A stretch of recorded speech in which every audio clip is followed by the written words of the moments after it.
Are you there, little parakeet? Where are you hiding?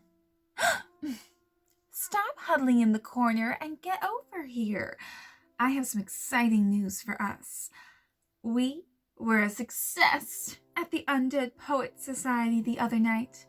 They absolutely loved my reading. It was so good, I think I knocked several of them back into the grave. Well, I have some excellent news for you tonight, my little darling. I've decided that I am going to grace the Undead Poets Society with one of my original works, the very beginning of my novel. It's really going to be something when it's finished. Now, tuck yourself in and get ready for The Executioner of Yrecep Forest by L. Raven. Gentle snores swelled throughout the small room. Delbon sighed and opened her eyes, although there wasn't very much to see in the dark. She frowned, finally having to admit that her insomnia would be claiming yet another victory over what she had hoped would be a restful night.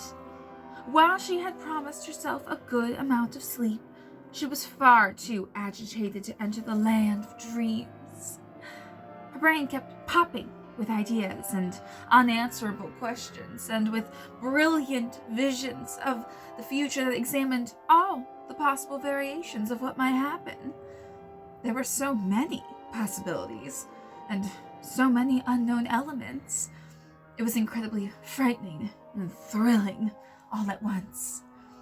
She took a few deep breaths in an attempt to try and quiet her mind. But the usually calming technique did nothing for her now. Propped up on her elbow, Delbon played with her lover's hair for a moment and began fantasizing about their plan. The two of them were almost ready to execute it. Admitting it to herself made her heart skip with excitement. Just a few more bits and pieces were necessary for the two of them to squirrel away before they could safely embark on their journey. She wondered what they would find out there in the wider world. What dangers would they face? Would there be monsters and enemies she could never have imagined?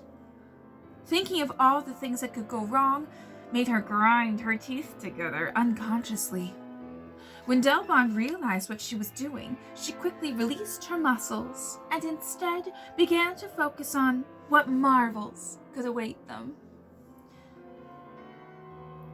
She could hardly wait to find out. She let out a pleasant exhale of relief and laid back down to bed. She curled up to her lover's back. The heat of the other body melted into hers.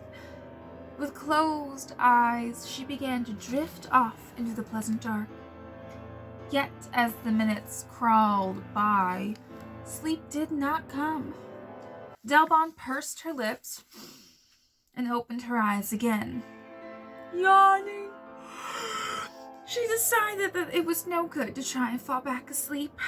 While she appreciated that her mind was capable of working quickly when it came to constructing strategies and resolving any difficulties that she encountered, convincing herself to stop deliberating the worthiness of a plan or scheme so she could get some rest was not always an easy task.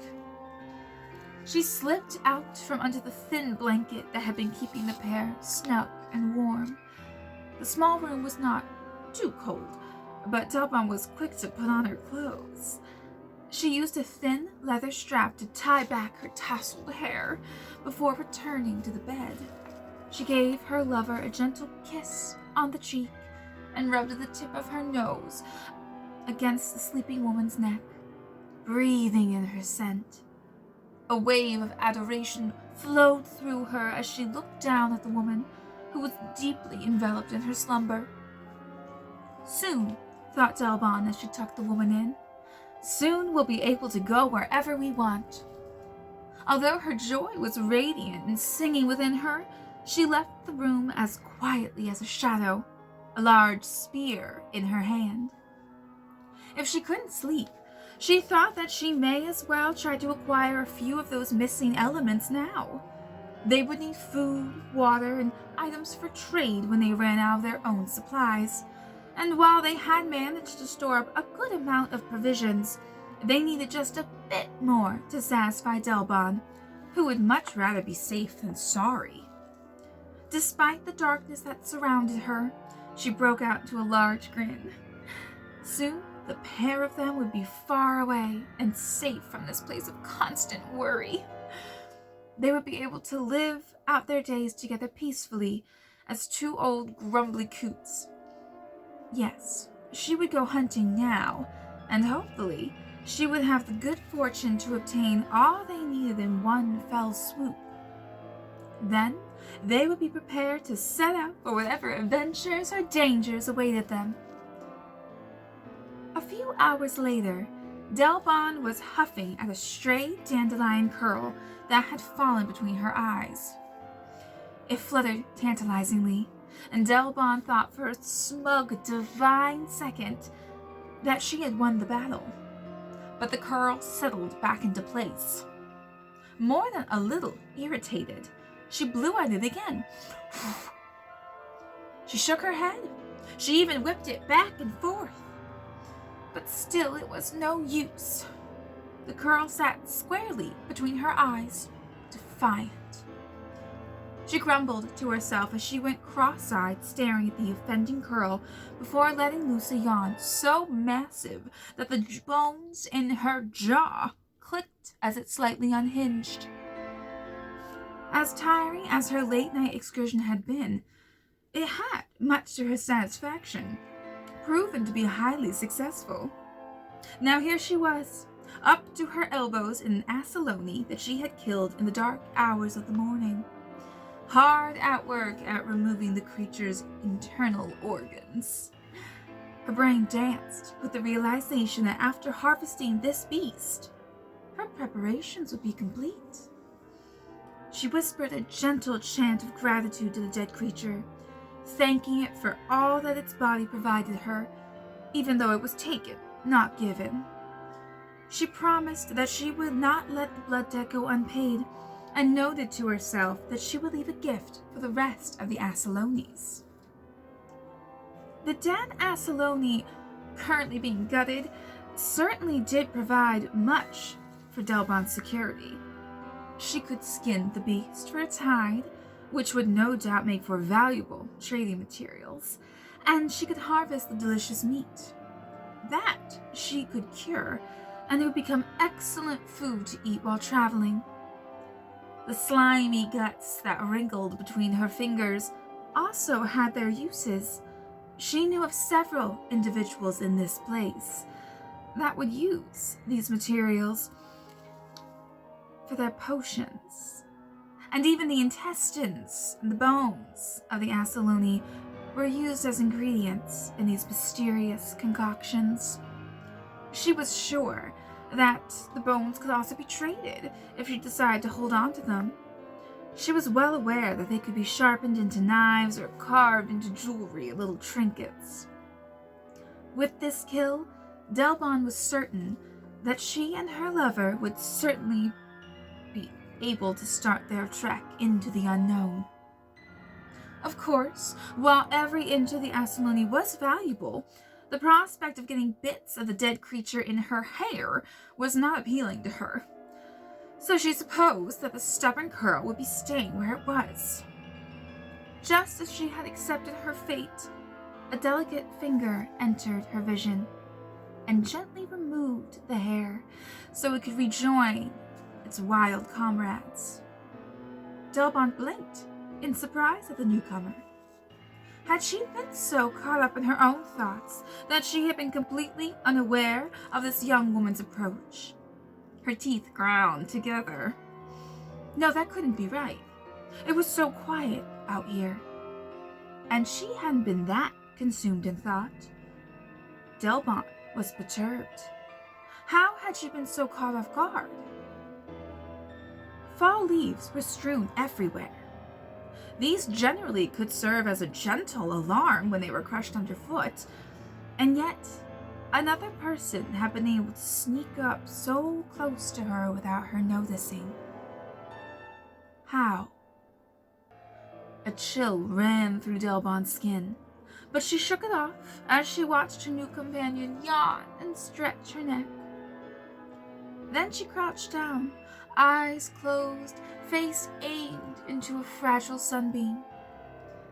The sight struck Delbon as a picture of serenity, not one of danger. Although her gut was twisting with 1,000 frantic snakes, Delbon forced a thankful smile and raised her knife-wielding hand in greeting. The tender golden glow of the early morning sun glinted against the bloody stone blade. Dew still covered the ground. The air was calm. No, she thought, she would not make trouble where there wasn't any brewing. It would be best to keep this interaction as friendly as possible until it was over, and then she would carry on with her plan. "It's odd to see you here. I thought you hated guttings," Delbon remarked, her voice warm despite the coolness in the air. Her quiet companion smiled a little and shrugged before taking a deep drink from a water skin that hung from her shoulder. Delbon's eyes brightened as she licked her lips. She hadn't had anything to eat or drink for quite a bit, and while her body had let her deprive it for a time, the sight of nourishment suddenly made her mouth dry with jealousy. She watched the young woman swallow, ascertaining that this wasn't some performance for her benefit, that the young woman had in fact ingested the liquid before she said, "Oh, I'm parched. Share some of that with me?" The young woman cocked an eyebrow, but she nodded and held out the water skin. Delbon waggled her dirty hands. "Maybe you'd better pour it for me," she suggested. Without hesitation, the young woman moved closer to pour the water into Delbon's open mouth. Delbon swallowed and bobbed her head to indicate that her thirst was sated. She smiled. "Thanks for that. This one's a big ol'." Delbon jerked suddenly and then began to retch. Her fern green eyes, usually so easy for others to get lost in, swelled in her head as her bloody hands clawed at her throat. She continued retching as a yellow foam bubbled from between her lips. She sputtered in disgust. A horrible fire was burning within her belly. It sent searing shockwaves of pain throughout her gut. Poison, Delbon thought. She's poisoned me. Vomit, vomit now. She dropped her knife and gripped her hands together before slamming them into her stomach, over and over. Her companion sat, patiently waiting for her to finish, and then commented, "You're too late. You're already dead." Rage and panic erupted within Delbon. She couldn't die now. She was so close to getting out, to accomplishing her goal. She staggered to her feet, desperately trying to breathe. When she saw the smile on the young woman's face, she wanted to scream in fury. But the only sound that came from her throat was a revolting gurgle. It was soon followed by yellow bile mixed with her blood. Ignoring the destruction of her internal organs, she leaned down to grab the knife. "You'll die with me, then," Delbon snarled in her mind, clutching onto the knife as if it were a lifeline. She lurched towards her assailant, yearning to cut her open from neck to navel, to slice this abhorrent beast up just as she had done to the Asaloni. It would be a righteous kill. Delbon wanted to see the young woman's guts ravaged, just as she knew hers were being ravaged. Despite the sudden onslaught of rage, despair overcame her and flooded her spirit. All of her plans, all of her dreams, robbed in an instant. Her body was already too weak to fight. She fell to her knees. Her hand dropped the knife. Delbon knew then that everything was coming to a close. She cradled herself during her final moments, remembering her lover's face and the warmth of that tender cheek she had kissed before leaving their cozy sanctuary. It felt at once like it had happened both a lifetime and mere seconds ago. Her mind sent her back to that sweet place, and she lowered herself onto her bed. Now safely tucked under the blanket, she cuddled closer to her lover. Her arms slipped around the other woman and held her close. They could leave tomorrow. Today they would stay in bed, safe and warm. With those happy images flooding her sight, Delbon surrendered. After one last violent bout of retching, she collapsed to her side, dead at last. Her murderer moved to all fours in order to survey the expression that was frozen on her death mask. It was one of resigned dismay. "Thank you for your sacrifice," the murderer half giggled as she leered at Delbon. A ray of sunshine turned the tears that had welled up in her eyes into delicate crystals, and her eyes themselves glittered like jewels. It was as if the sun, distressed at Delbon's horrific end, had transformed her body into a work of art that was meant to be cherished for all eternity. The murderer did not seem to know this. She had no time for art. She had work to do, and so she withdrew a clay jar and a long bone hook from her robe. She wiggled the cork stopper out of the jar. Once the cork was removed, she began inserting the long hook up Delbon's nose. Bits of that once magnificently energetic brain, still pink with blood, saw the world in a way that it was never supposed to. Before being dropped into familiar darkness that came not from the protection of a skull, but from the uncaring clay jar. Humming, the murderer inserted the hook a few more times, filling the jar almost to the brim before popping the cork back into place. With no apparent feelings of guilt for what she had just done, the murderer stood and left the two carcasses behind. Delbon's body lay next to her catch, as her now frozen face stared at the brilliant sky, where clouds drifted to faraway realms she had often dreamed of, but would never get the chance to see. That defiant curl fell back between her eyes as the yellow bile began to harden on her lips. Within minutes, shadows covered her face as 6 figures dressed in robes surrounded her. They stared down in grim silence as one fell to the ground and began to wail, "My child! My child!" Another knelt down beside them and held them as they sobbed. "Hush, Ephil, hush." Ignoring the cries, one of the figures said, "She is becoming a threat." "Perhaps, Yrecep," a second figure responded. The rest said nothing. They only stared down at Delbon's body and her once mesmerizing eyes. "Perhaps? How can you say that, Dvork? We've never seen such depravity," hissed Yrecep. A third piped up then. "We don't know her reasons for doing this, but it is upsetting the balance." Dvork looked between Yrecep and this new speaker, sour at these protests. "Regardless, Koa, a sacrifice is always to be honored, and so we must prepare Delbon's body. Arnie, go wake up the others. We'll be ready by the time they've arrived." "We can't accept this," Yrecep protested. "We must, as it is in nature, so it will be with us," snapped Dvork. Even rabid beasts are put out of their misery, retorted Yrecep. Let us honor Delbon and then destroy. Arnie, go. Arnie nodded curtly and left per Dvork's instructions. A frosty silence shrouded the group.